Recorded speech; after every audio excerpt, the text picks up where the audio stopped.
Bonjour les humains, 9 février 2026. Bienvenue si vous êtes nouveau sur la chaîne. Ne vous fiez surtout pas à une seule vidéo. Allez voir mes playlists, je traite de tout un tas de sujets très différents. Alors, vidéo un petit peu plus ludique qu'à l'habitude. Vidéo, je pense à un truc. Donc la playlist, je pense à un truc en description de cette vidéo. Et je pense à un truc par rapport aux empreintes digitales. On se demande à quoi ça sert. Bon, maintenant, voilà, ça sert dans les enquêtes de police, etc. Mais bon, on a toujours eu des empreintes digitales, l'espèce humaine, donc même si, dès le néolithique, si on s'en tient au néolithique, les empreintes digitales ne servaient pas à faire des enquêtes policières, hein. On n'avait pas cette technologie-là, etc. Ou alors il faut s'intéresser au, comment ça s'appelle, au récentisme. Récentisme, je trouve ça un petit peu farfelu, mais bon, c'est ludique de s'y intéresser, parfois c'est intéressant, etc.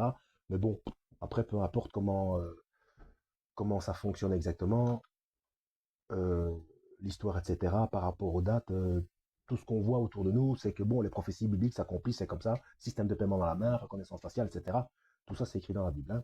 La géopolitique, Trump qui est un bon, encore encore s'énerver avec l'Iran.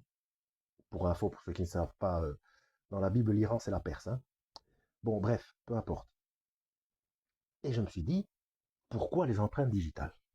Alors ça m'a fait penser notamment à certaines choses que j'ai vécues, euh, puisque ma famille est assez cosmopolite, j'ai des enfants métis, donc je me suis retrouvé parfois au Maghreb, en Afrique subsaharienne, etc.,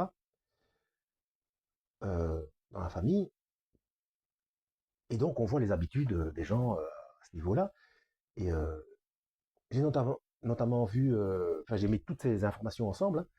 Euh, vous voyez ce que c'est un gecko? C'est les arts qui tiennent sur n'importe quoi, sur les murs, sur les carreaux, alors qu'une vitre, c'est bien lisse, hein. Mais sur leurs pattes, ça se voit, c'est vraiment, les stries sont très prononcées, hein. Donc nous, on a à peu près la même chose, mais beaucoup moins efficace. Mais on sent bien que même en prenant un morceau de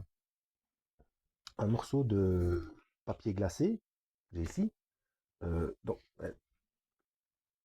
si on n'avait pas ces empreintes digitales, donc même les surfaces lisses, etc., bon, on arrive à les appréhender, à les tenir en main sans que ça glisse. Voilà. Et puis il y a la pilosité aussi, enfin, pour ceux qui en ont, euh, on en a toujours un petit peu, hein. Bref. Et j'avais remarqué que euh, des gens faisaient la vaisselle sans produit vaisselle, seulement dans l'eau et avec les mains.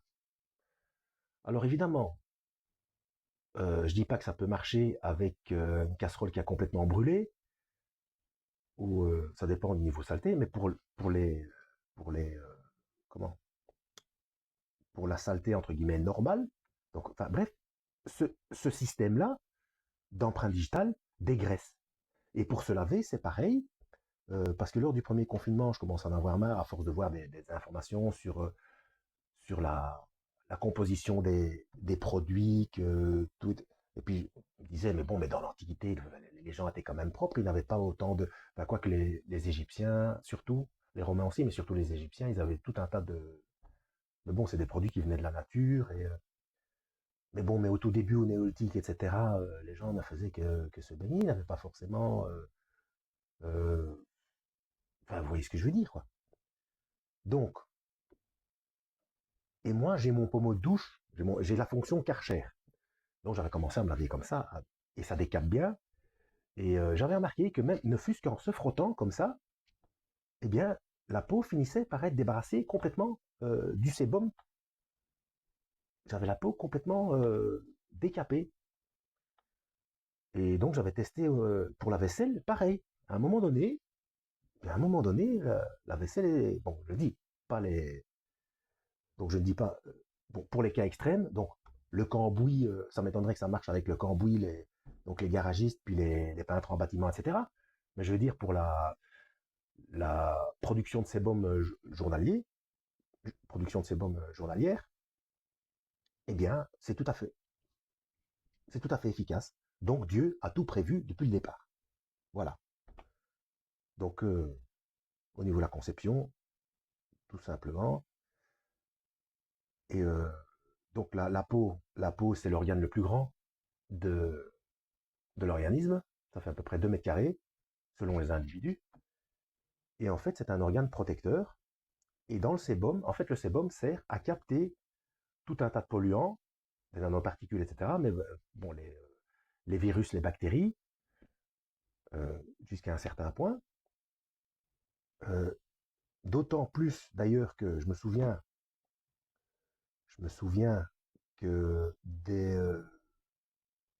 il paraît, il paraît que il est déconseillé quand on, quand on veut faire prendre une douche à un SDF, euh, en hiver par exemple, quand on les amène dans des endroits, enfin apparemment c'est affreux, il y a moins en moins de place, on voit encore plein de gens dehors. Mais bon, bref, qu'il est déconseillé médicalement, euh, s'ils n'ont pas l'occasion de se laver euh, régulièrement, il est déconseillé qu'ils se récurent à fond si c'est trop occasionnel, parce comme le corps n'a plus l'habitude de sécréter du sébum de manière régulière,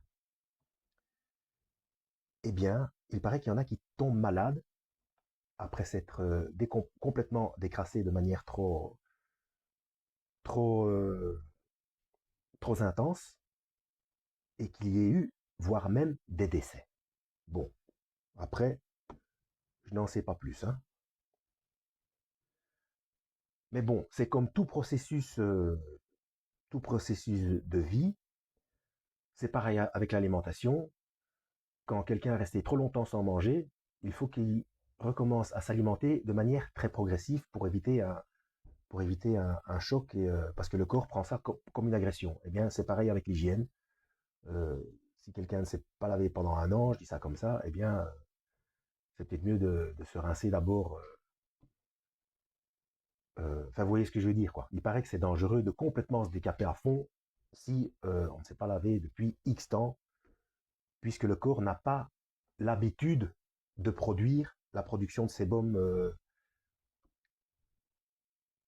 nécessaire de manière aussi rapide.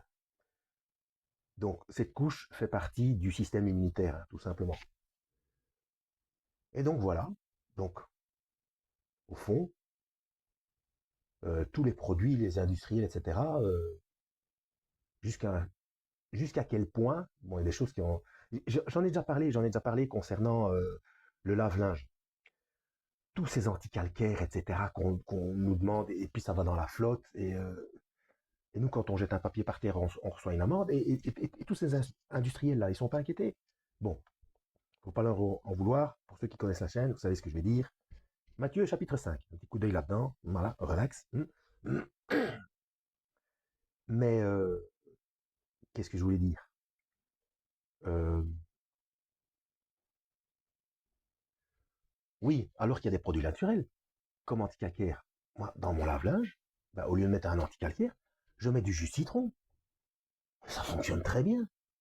Euh, enfin, je vois pas le...